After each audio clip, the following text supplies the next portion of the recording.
And away we go. Yay! It's banning pick. Okay. So, what do you hope to see from this match? Well, I was actually tipped off by a little birdie that round one for Team Jig, their opponents kind of lost 0 to 32. So I'm really hoping that we see something that can counter a devastating strategy such as that. Yeah, did you get the chance to actually? I take it you didn't get to watch any of the previous matches? No, they were all over and done with pretty quickly. I mean, these guys have been waiting around to play for in and about 3 hours. The semifinals were played about 3 hours ago, and I can only imagine they've just been itching to play. But I can tell you who we're not going to be seeing. We're not going to be seeing an Armadon. That's for sure. That's unfortunate. I do love Armadon, and I don't know why they banned him, but that's okay. So maybe there's a history here. Some interesting bans actually coming in, so we do have stuff to talk about. We have Glacius and Swiftblade, and Wretched Hag and Armadon coming out so far for the bans. What do you think about those? I really enjoy Swiftblade as a carry. I really do, and I'm kind of sad to see him banned. But a Wretched Hag ban, I don't think I've seen that in a good long while. Yeah, me either. And we have a Devour ban, unfortunately. He's always fun to watch. And Soul Stealer as well. So we have those heroes band that are just very, very capable of taking over games, especially with Glacius and Swiftblade. That lane can definitely define the rest of the game, and Soul Stealer and Devourer as well. And then so they're very different from what we usually see. Um, and I don't necessarily disagree with these bans, personally. That's my opinion. The only support that was taken out was this Glacius. He was the only support taken out. Everyone else either falls under ganking or carrying. So maybe these guys, as I said before, they have a long history with each other. Maybe they kind of know who's good with who, and they banned accordingly. But time will tell to see if it was actually a good ban or not. Yeah, most definitely. And speaking of those support heroes that you were talking about, we have Demented Shaman, Plague Rider, and Witch Slayer. All extremely good support heroes coming out for the Legion team. You got to think with one of their last two picks, they're going to look to pick up a melee hard carry that will be babysat by that Demented Shaman. Or that Plague Rider, even. I don't know, do you think we'll see a tri lane in this one? Demented Shaman and a Plague Rider, I would really hope to see a Balfagor go up with that lane as the try, simply because, the Demented Shaman heal is based upon your allied units, and Balfagor can summon those 4 minions, and that is like an instant nuke combo. Throw in a Plague Rider slow with the Balfagor Vomit, and that can definitely be a very devastating line. I'd like to see Witch Slayer go mid, and that would leave someone else to go for the other mid. But I'm just really being a big fan of Belfagor these days. He's really shot up in the competitive scene. Yeah, he is a little overpowered. In some people's opinion, and in my opinion as well, he can be a little. I'm surprised to see the Hammer Storm pick up so early, in my opinion, from this Hellborn team. But usually he's someone that they pick up in the later phases to just kind of round out a double stun lane, and it'll be interesting to see how they roll with this Hammer Storm. I'm not completely sold on it yet. Oh, there's Revy's favorite hero of all time, Forsaken Archer, picked up for that Hellbird, and no hesitation here from the Legion side. Gladiator Moon Queen picked out. There they're going to be going, all readied up. Look at that professionalism right there. But there's your melee hard carry, if you'd like to call him that, Gladiator. I'm not too sure. Is he classified as a hard carry? How do you normally play Gladiator? I wouldn't call him a hard carry, no. I'm very intrigued with this lineup, I have to say, and they have a lot of options with what they can do with their lanes. I'm not really. Okay, well, in general, I don't really like Moon Queen as a hero, and I know that I'm going to be yelled at by certain members of game replays for saying that. But this is a very interesting lineup, and they definitely. I mean, they had all of that time to prepare, so it looks like they knew exactly what they wanted, and we'll just have to see what they're gonna run with this one as the last pick does come out, and it is Voodoo Jester, and Voodoo is just such a fun hero to watch as well, especially if he's not stuck in that babysit role, which unfortunately he might be in this case. Um, but yeah, we have very interesting lineups here. What do you think? I think we should do exactly as the announcer says, and let's get this on for the finals match of the Frag for Cancer 5th annual charity event. I do like Defiler. She's a great pushing hero that is kind of more related to an older metagame where a lot of the pushing metagame was in effect. So Defiler with her ghosts is just going to be a great pushing power for that Hellborn team. Now, I'm kind of surprised. I have not seen an Accursed in a good long time, and he will probably most likely be in that babysit role as well as the healer and the shielder. But it's always fun to see people go carry Accursed, where he's just going all out for that kill. It's always an entertaining watch.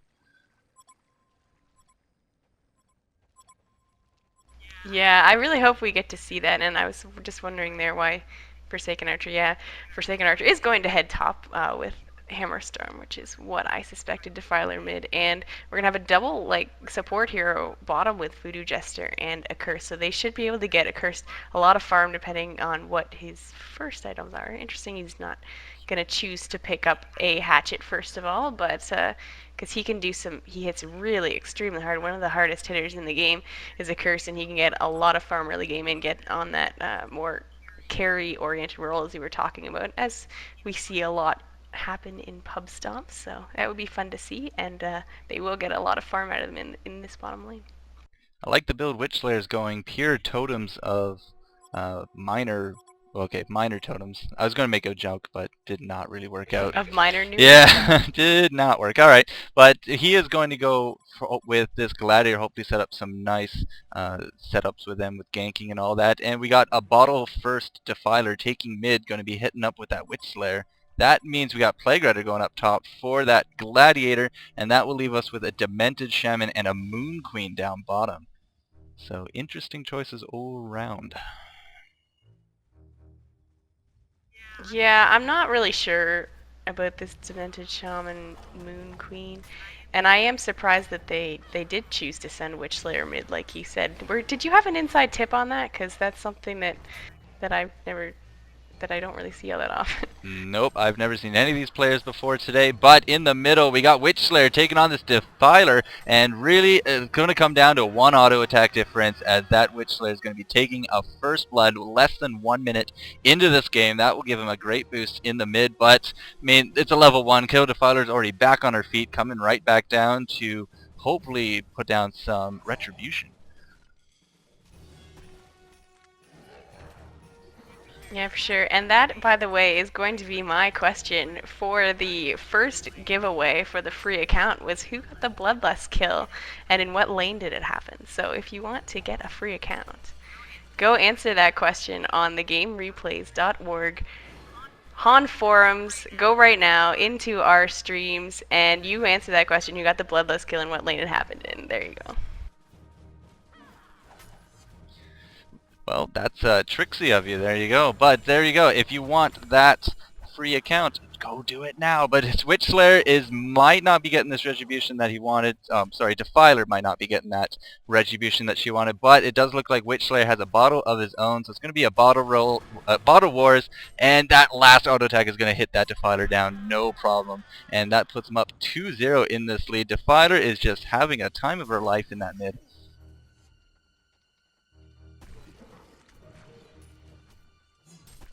And we have a pause.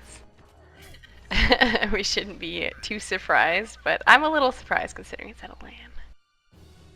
Alright, but let's take a bit of a closer look at the rest of the Legion team here. Plague Rider also went with a lot of minor totems, so stacking 4 of those with Runes of Blight. Gladiator now level 2, looks like he's going to go for that Chalice quickly, and oh, that's a very quick pause. Okay, sure.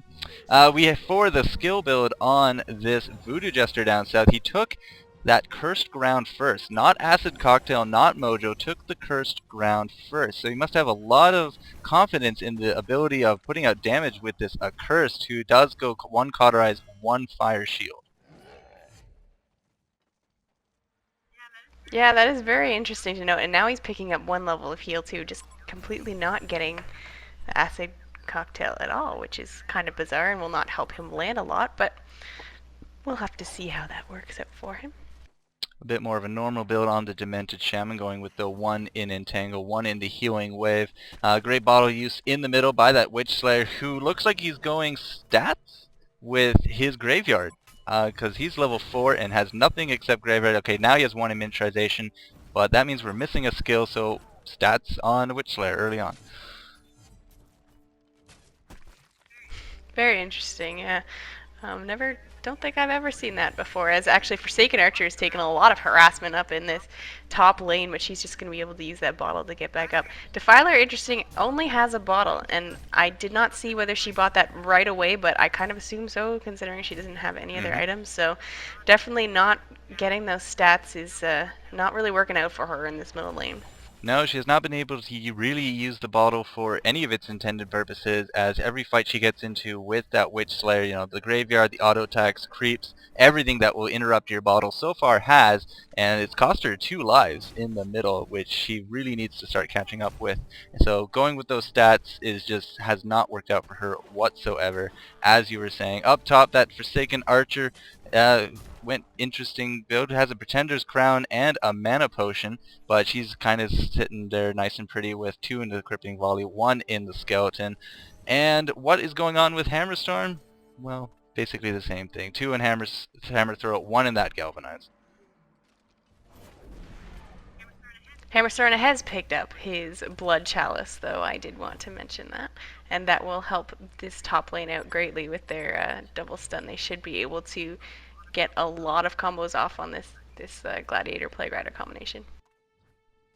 Chalice has really been a great item for HoN, as it just brings up so many strength heroes that just have so little mana, or their mana pools are just not big enough to help them combo. It's just been a great item for them, bringing back a lot of picks like Devourer, a lot of picks like Hammerstorm. Anyone really strength and melee has just been benefiting from this item greatly to some extent. And really, I mean, I just really gotta say, that's a fun item to go with. It is most definitely, and arguably still a little overpowered, as Gladiator is picking it up as well.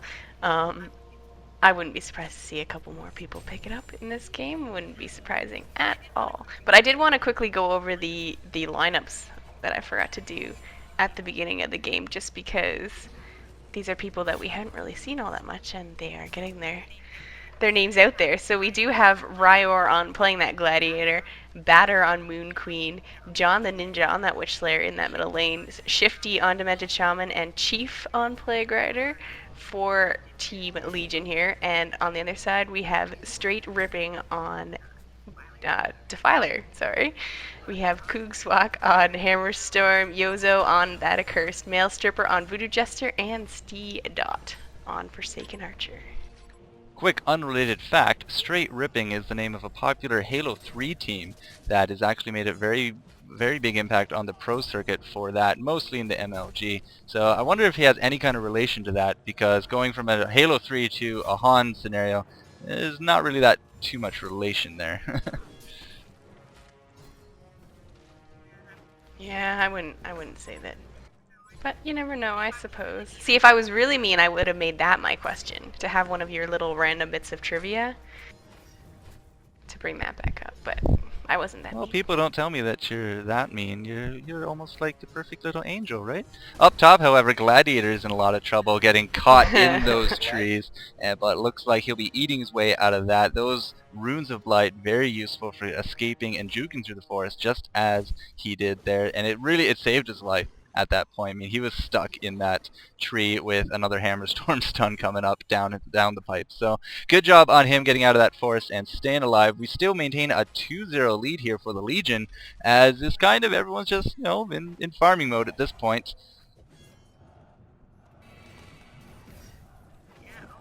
Yeah, oh, we do have action up in the top lane. Hammerstorm is going to go down, and good job by Plague Rider and Gladiator. They're being able to pick him off. That's a good thing that they need to be doing, especially against 2 carries such as Hammerstorm and Forsaken Archer. At the bottom lane, we also see Voodoo Jester taken out, and Accursed is going to be attacked here. They might not be able to get him down before the tower, though, and indeed he is going to be able to get away. So, Good job. They do manage to push him off the creep wave at least, and this will buy some farming time for the Legion. But I was going to mention that, yeah, ever since the first couple kills there, we haven't seen a lot of action. But if we do see the farm, the Legion team is sitting about 3,600 gold above the Hellborn team, with Witch Slayer leading the way at 300 gold per minute. 300 gold per minute, 8 minutes into the game. I mean,